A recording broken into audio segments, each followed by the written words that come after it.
Concrete के इन गिरे मोटे मोटे खंभों के पीछे वे मासूम बच्चे हैं जिनकी चित्कारें गुजरते वक्त के साथ धीरे धीरे धीमी पड़ती जा रही हैं। ये हादसा इंडोनेशिया के जावा में अल खोजनी बोर्डिंग स्कूल में उस वक्त हुआ जब 100 से ज्यादा छात्र निर्माणाधीन प्रार्थना कक्ष में प्रेयर के लिए इकट्ठा हुए थे। बचे हुए लोगों ने बताया कि घायल लोगों में ज्यादातर छात्र हैं। हादसे के वक्त छात्राएं इमारत के दूसरे हिस्से में अलग से नमाज पढ़ रही थीं। शुरू में बिल्डिंग के ढहने का खतरा और कंक्रीट की वजह से बचाव का काम धीमा था। स्थानीय अधिकारियों का कहना है कि पुराना प्रार्थना कक्ष केवल 2 मंजिला का था। स्कूल प्रशासन ने बिना किसी इजाजत के उसके ऊपर 2 और मंजिल का निर्माण करवा रखा था।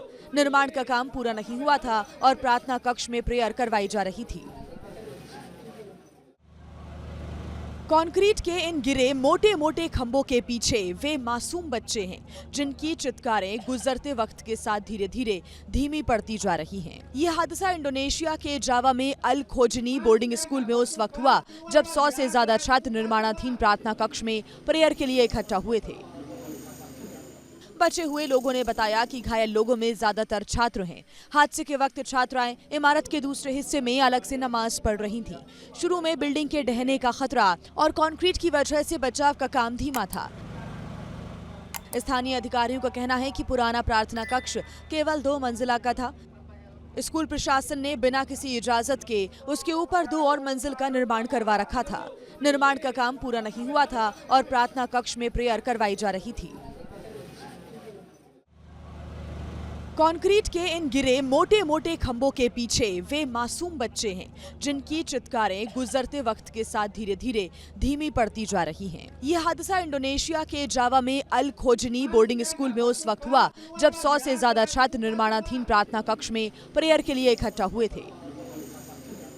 बचे हुए लोगों ने बताया कि घायल लोगों में ज्यादातर छात्र हैं। हादसे के वक्त छात्राएं इमारत के दूसरे हिस्से में अलग से नमाज पढ़ रही थीं।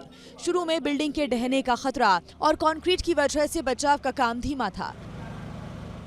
स्थानीय अधिकारियों का कहना है कि पुराना प्रार्थना कक्ष केवल 2 मंजिला का था। स्कूल प्रशासन ने बिना किसी इजाजत के उसके ऊपर 2 और मंजिल का निर्माण करवा रखा था। निर्माण का काम पूरा नहीं हुआ था और प्रार्थना कक्ष में प्रेयर करवाई जा रही थी। कंक्रीट के इन गिरे मोटे मोटे खंभों के पीछे वे मासूम बच्चे हैं जिनकी चित्कारें गुजरते वक्त के साथ धीरे धीरे धीमी पड़ती जा रही हैं। ये हादसा इंडोनेशिया के जावा में अल खोजनी बोर्डिंग स्कूल में उस वक्त हुआ जब 100 से ज्यादा छात्र निर्माणाधीन प्रार्थना कक्ष में प्रेयर के लिए इकट्ठा हुए थे। बचे हुए लोगों ने बताया कि घायल लोगों में ज्यादातर छात्र हैं। हादसे के वक्त छात्राएं इमारत के दूसरे हिस्से में अलग से नमाज पढ़ रही थीं। शुरू में बिल्डिंग के ढहने का खतरा और कंक्रीट की वजह से बचाव का काम धीमा था।